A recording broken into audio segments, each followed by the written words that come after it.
갑자기 막 신축 아파트들이 막 온다고 막 그러고 그런데 이상한 점이 있어가지고 부산도 입주 물량이 많다 그러는데 입주 물량이 많은데 왜 가격은 계속 오르고 있나요? 그렇죠. 예전 같으면 입주 물량이 많으면 당연히 가격이 안 오르는 게 정석인데 요즘은 정석대로 움직이진 않지만 우리 한번 좀 살펴볼까요?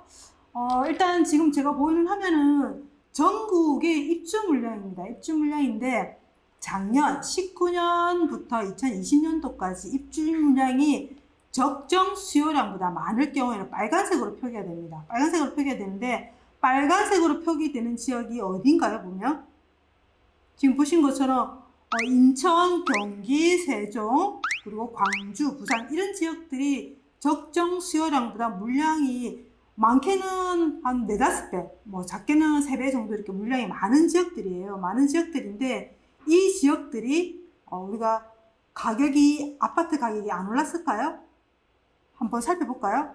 살펴보면 이게 매매 가격 증가한 비율입니다. 2019년 1월부터 2020년 9월 동안 가격이 얼만큼 올랐는지 보니까 세종이 54.5%가 올랐고요. 경기도가 18.2%, 인천이 13.8%, 부산이 4.8%, 그리고 광주가 3.5%. 우리가 앞에서 본 페이지처럼 물량이 굉장히 많았는데도 불구하고 가격이 세종 같은 경우는 54.5%나 올랐어요. 엄청 많이 올랐죠? 이거는 어떻게 해석을 해야 될까요? 우리가 이 지역들을 다 살펴볼 수 없기 때문에 우리 이루님이 살고 계시는 지역, 부산을 한번 살펴보도록 할게요. 이 장표는 뭐냐면 부산의 과거의 입주 물량을 적정 수요량 기준으로 한번 쭉 나열을 해봤습니다. 나열을 해봤는데 여기 표를 한번 좀 제가 키워볼게요. 2013년, 14년, 15년을 보시면 빨간 선이 필요한 적정 수요량입니다. 근데 그 수요량보다 물량이 굉장히 많았다라는 거죠. 그러면 이 시기에 부산은 가격이 올랐을까요? 안 올랐을까요? 당연히 가격이 올랐죠. 그리고 계속 보시면 부산 같은 경우는 13년, 14년, 15년, 16년 쭉 물량이 많았어요. 오히려 내년 22년, 23년 물량이 앞에 물량보다 많이 줄어들고 있다는 걸 우리가 알 수 있는데요. 그러면 뒤에 장표를 좀 한번 보도록 할게요. 이 장표는 뭐냐면 선은 여기 매매 가격이고요. 그리고 청록 색깔 선은 시장 강도입니다. 보시는 것처럼 13년도, 14년도, 15년, 16년도 요 기간 동안에 보시면 매매 가격도 상승을 하고 시장 강도도 상승을 했더라. 물량이 이래 많음에도 불구하고 가격이 상승을 했었어요. 그런데 2017년도부터 보면은 저기 가격이 내리는 게 보이는데 저거는 쭉 빠지죠? 예. 이 쭉 빠지는 부분이 저도 이 부분이 왜 이렇게 빠지나라고 궁금해서 한번 찾아보니까 우리가 정책을 안 볼 수가 없어요. 정책을 안 볼 수가 없는데 16년 11월 3일 날 조정 대상 지역으로 해운대구, 연제구, 동래구, 수영구, 남구, 기장, 진구 보시면 부산의 주요 지역들이 다 조정식으로 확 묶여버렸어요. 확 묶여버리다 보니까 지금 과거 13년도부터 계속 상승 가격에 대한 피로감도 있었고 조정지역을 확 묶어버리니까 그때부터 가격이 급감하고 해운대 어떤 지역 같은 경우는 1억 정도 가격이 떨어지는 단지도 있었어요. 굉장히 많이 급락을 했었는데 그런데 다시금 반등한 시점이 있어요. 보이시나요? 그 반등했던 시점이 공교롭게도 마찬가지로 조정지역 묶은 거를 해제함으로써 19년 11월 6일날 조정지역이 해제가 됐죠. 해운대, 수영구, 동래구, 해수동이라 표현을 하는데 그 지역들이 조정지역으로 풀림으로써 그때부터 가격이 급 오르는 거죠. 그게 작년 가을인데 작년 가을에 1차 상승을 하고 지금 2차 상승을 다시 이어가고 있는데 근데 다시 돌아와서 우리가 13년도에 물량들이 많음에도 올랐는데 이 물량의 속성도 좀 볼 필요가 있다고 저는 생각해요. 그래서 물량의 속성을 보면 남구 대연동 같은 경우는 어때요? 선호단지 맞죠? 그리고 강서구 기장 같은 경우는 아무래도 부산에 있는 사람들이 약간 외곽에 있고 비선호 단지라는 거죠. 그런데 비선호 지역에 물량들이 더 많았다라는 거죠. 그러다 보니까 아무래도 물량이 많음에도 불구하고 사람들은 선호 단지의 물량이 상대적으로 적었다라는 입주 물량에 대한 속성도 좀 파악해 볼 필요는 있어요. 그리고 우리가 하락 시기 때 어떻게 단지들이 움직이는지 좀 보려고 하는데, 남구 대연동에 있는 대연 힐스테이트 프루지오라는 아파트는 우리가 누구나 살고 싶어하는 아파트 맞죠?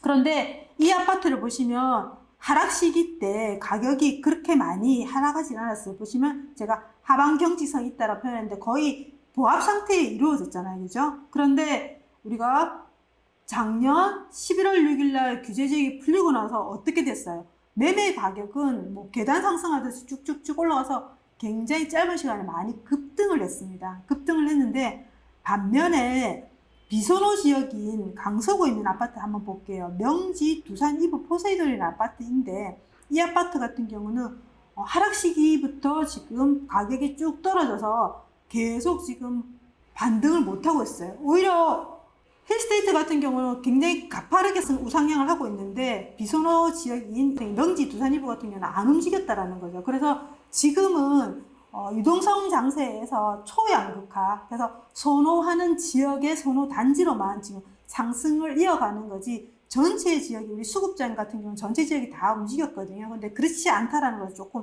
이해를 할 필요가 있을 것 같아요. 다음으로는 광역시 대장 단지들을 한번 비교를 해볼 건데, 시점적으로 작년 가을에 19년 9월 21일쯤 됐는데 한번 가격을 한번 비교를 해볼게요. 범어 SK 같은 경우는 대구 수성구에 있는 아파트죠. 그리고 도룡 SK뷰 같은 경우는 대전 유성구의 대장 아파트입니다. 근데 이 대장 아파트 34평형대가 거의 8억대였어요.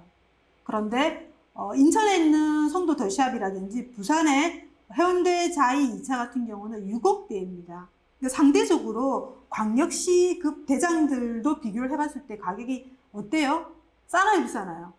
한 2억 정도 싸죠? 저평가되어 있다고 저는 보거든요. 그런데 실질적으로 지금으로는 어느 정도 키드를 좀 맞추고 있다라고 생각되거든요. 신입생. 네. 2019년 9월에 보면 가격이 또 갑자기 막 오르기 시작했잖아요. 네네. 그거는 왜 그런 건가요? 그렇죠. 여기 보면 계속 이렇게 8억대, 6억대를 머물러 있다가 어느 시점에 반드 튀면서 실질적으로 범어 SK하고 도룡 SK보다 더 많이 상승을 이어갔죠. 그는 뭐냐면 유동성에서 저평가됐다라는 걸 판단한 것도 있고요. 그리고 인천 같은 경우는 호재가 있었던 거고, 교통효제가 있었던 거고요. 부산 같은 경우는 규제 지역이 해제됐기 때문에 비규제 지역으로 된 거죠. 그것도 저는 호재라고 보는 거고요. 호재가 있기 때문에 지금 이 저평가되어 있는 지역들이 강하게 이제 푸시를 해서 상승을 하고 있다라고 저는 보는 겁니다.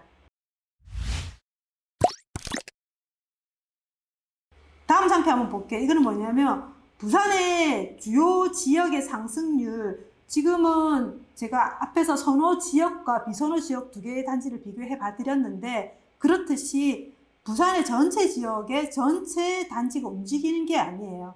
선호하는 지역, 그리고 신축, 그리고 신축이 될 아파트들 위주로 지금 가격들이 상승을 하고 있다는 걸 알 수가 있더라고요, 데이터로 보면. 그래서 제가 한번 비교를 해보니까 수영구, 해운대구, 동래구 같은 경우도 뭐 신축이 굉장히 많이 올랐어요. 그쵸? 30%, 24%, 22% 이 정도 올랐는데, 반면에 25년차 이상 되는 아파트가 더 많이 올랐어요. 뭐 수영구 25년차가 45% 올랐다. 어떤 아파트인지 알죠? 우리가 서울분들도 다 아시는 삼입비치죠. 삼입비치가 대표적인 거고, 해운대 같은 경우도 지금 구축이 25%가 올랐어요. 그리고 동래구 같은 경우는 20%가 올랐다는 거죠. 신축이 21%가 올랐는데 구축이 20%가 올랐다는 것은, 지금 제가 옛날 영상에서 신축 옆에 구축의 영상을 한번 찍은 적이 있는데, 지금은 신축이 상승을 하면 그 옆에 있는 구축이 동조화되면서 상승을 하고, 오히려 입지가 더 좋은 재건축 아파트가 더 강하게 상승을 하는 그런 경향들이 있어서, 지금은 움직이는 것은 5년 미만의 신축과 신축될 재건축 아파트들이 움직였거든요. 그러다 보니까 신축 가격이 너무 많이 움직였어요. 그러다 보니까 어디를 퍼져나갈까요?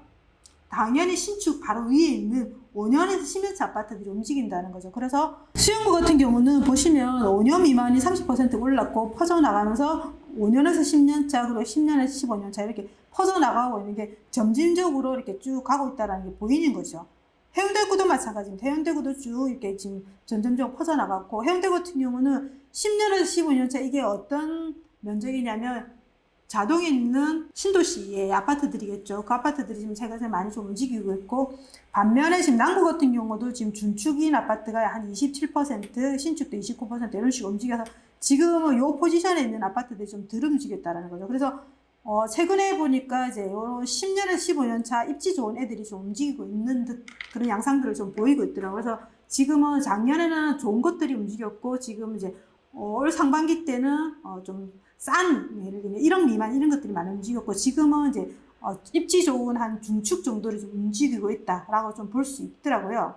그리고 이거는 제가 조금 궁금했었어요. 뭐가 궁금했냐면, 요즘은 그 수급으로 움직이는 시장이 아니잖아요. 유동상세라서 실제 저금리 상태에서 이 돈의 가치가 떨어지니까 실물자산으로 지금 옮겨가고 있는 상태이다 보니까, 그러면 수도권이 넘사 100일 정도로 많이 올랐다라는 거죠. 그래서 서울의 강남에 있는 대장 아파트랑 부산의 대장 아파트를 한번 비교를 해보고 싶었어요. 그래서 비교했던 시점은 언제냐?